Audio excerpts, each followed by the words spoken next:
E vamos aqui para mais uma visita no Museu do Cangaço.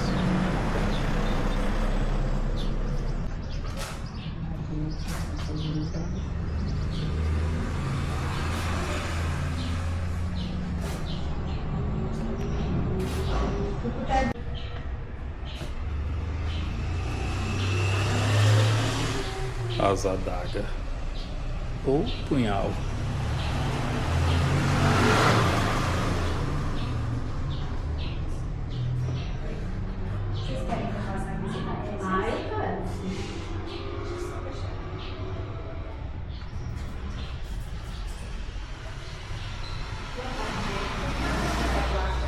Todas essas peças por trás da Igreja Matriz e reinaugurou aqui em 2018.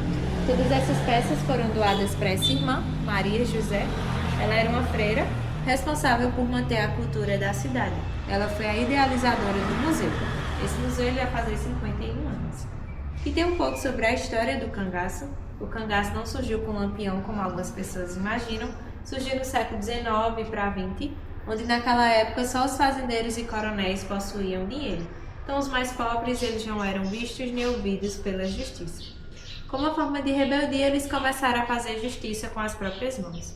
O primeiro cangaceiro reconhecido foi José Gomes, o vulgo Cabeleira. Ele aterrorizou a região do Recife, fez várias vítimas por lá. Depois dele, teve o Potiguar, o jesuíno brilhante. Ele se destacou por fazer sacos de alimento e de dinheiro e distribuir com os mais pobres. Aqui no Pernambuco, o primeiro a receber o título de rei do cangaço foi Antônio Silvino, o rifle de ouro. Ele arrancava os trilhos das cidades para que os oficiais da época não conseguissem chegar até ele. Ah, filho de uma mãe. Em algumas cidades, os cangaceiros não tiveram punições, então eles raptaram mulheres, estruparam elas e cometeram outros crimes. O cangaço durou até a década de 1930, 1940, no governo do presidente Getúlio Vargas. Ele fez uma campanha para acabar com o cangaço. Quem entregasse os cangaceiros, ele dava um quanto de dinheiro como recompensa. Vindo para cá, a gente tem um pouco sobre quem foi Lampião. Tem ele e a família dele. O nome dele, Virgulino Ferreira da Silva. Ele é de Serra Talhada, uma cidade circunvizinha. Ele entrou no cangaço por uma questão de vingança. O pai dele foi assassinado em uma disputa de terra.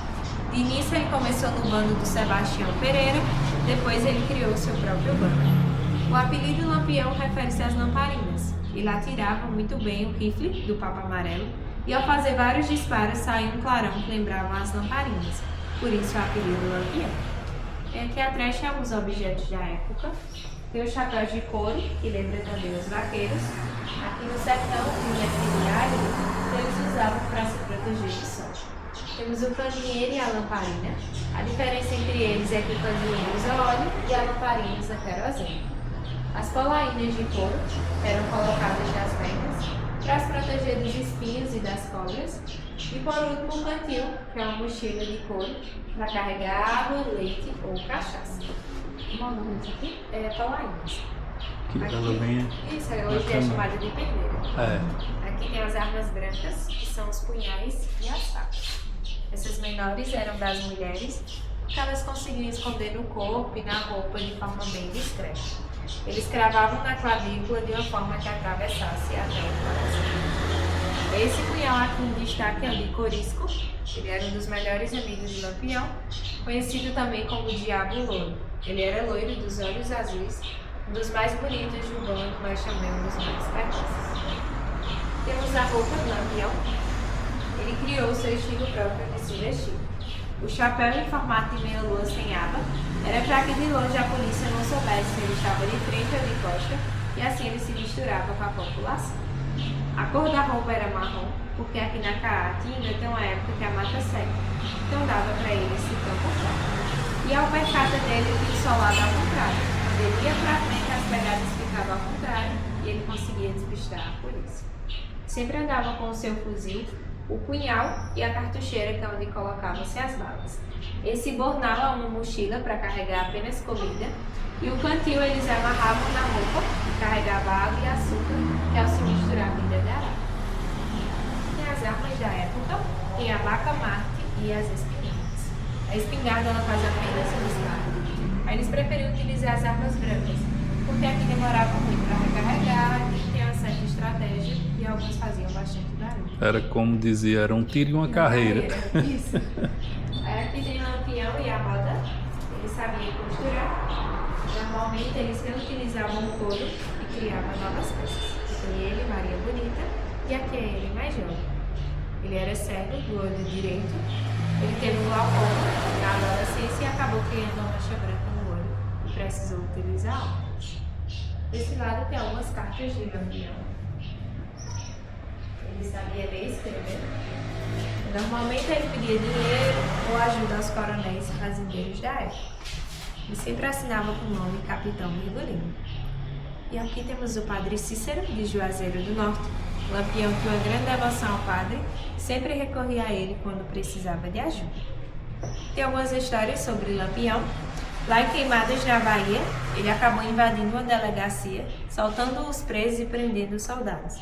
Ele tinha essas façanhas por onde ele passava. Aqui são os jornais. Agora, Lampião é famoso em todo o Nordeste, que a gente teve em Mossoró, lá também tem uma exposição dessa.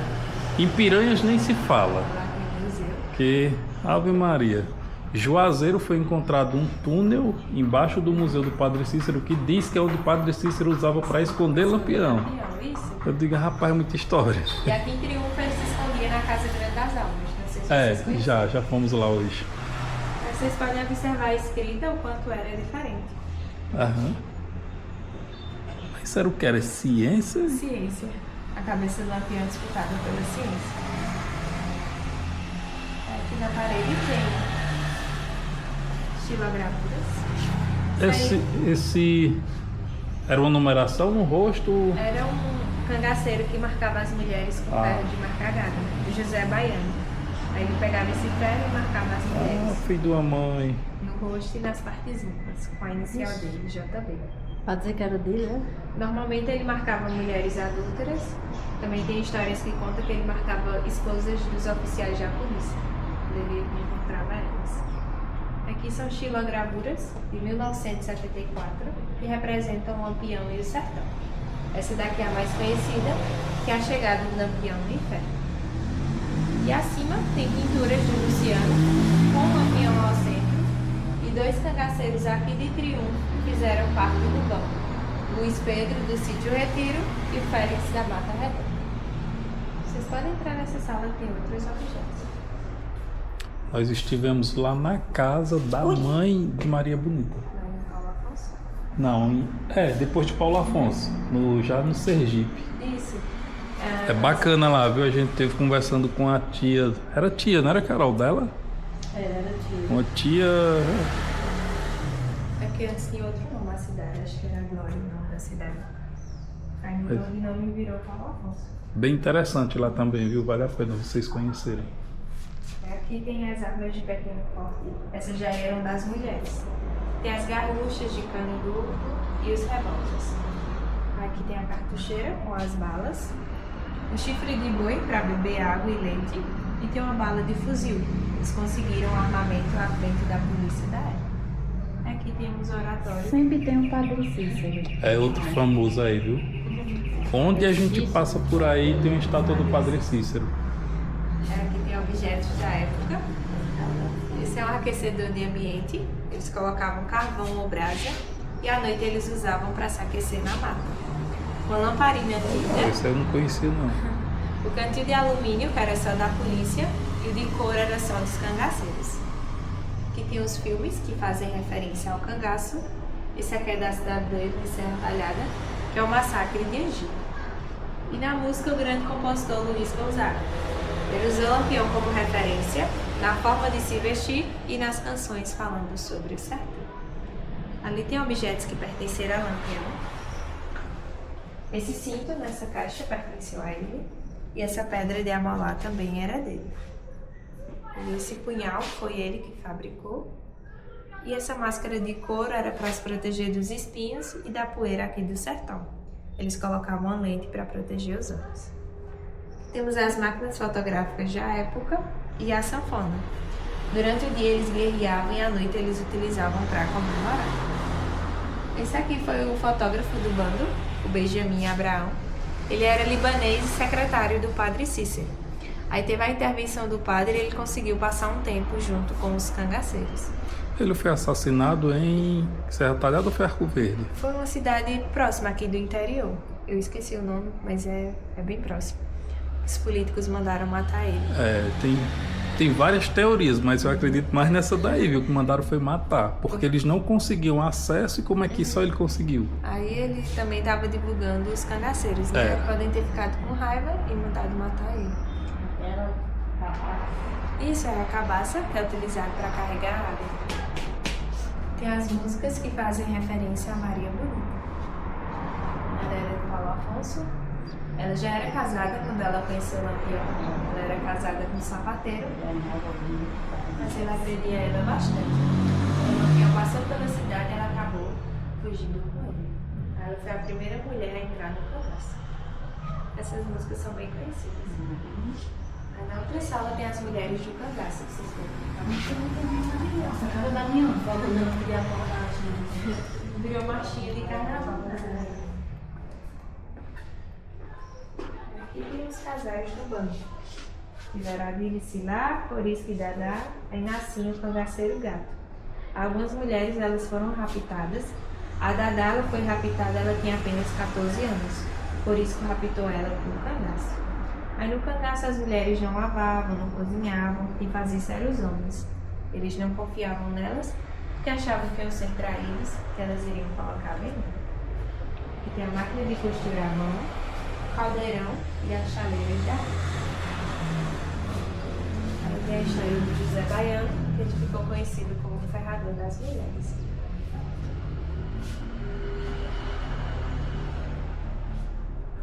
Aqui temos o cangaço em triunfo.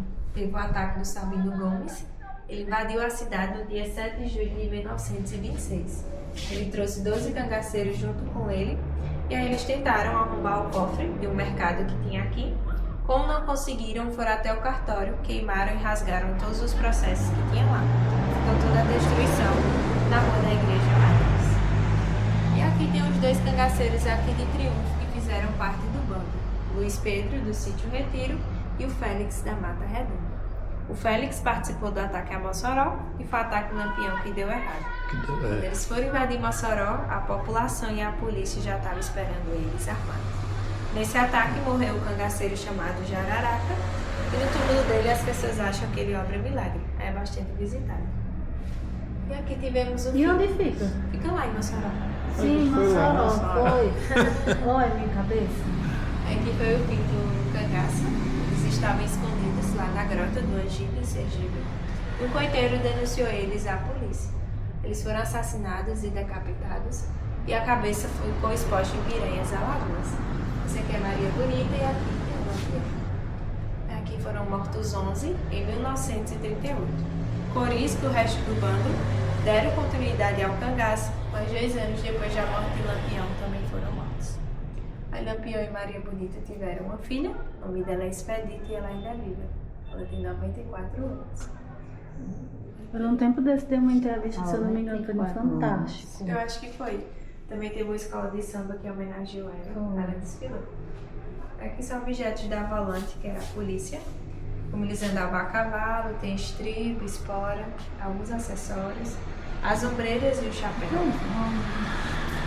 Isso aqui era uma tabaqueira feita de chifre de boi. Eles riscavam para fazer fogo. Esse objeto colocava-se o chicote para bater nos inimigos. Aí Volante era o nome da polícia. Aqui tem alguns objetos também. Esse óculos é uma réplica do dele. O pente e o anel de roupa. As tesouras. Tesoura pequena. Era para castrar os homens e cortar as orelhas. Eles faziam isso como uma forma de vingança. E os talheres eles utilizavam de prata, porque quando entrava em contato com o veneno, o chumbo mudava de cor. Eles usavam essa técnica para não serem envenenados. Aquela caixa para guardar o dinheiro e as joias, um pilão, 2 dissolvidores de ouro, eles derretiam ouro, uma chaleira e tem outro candeeira. E aqui são fotografias também. Naquela época eles tinham essa ciência de dizer, não,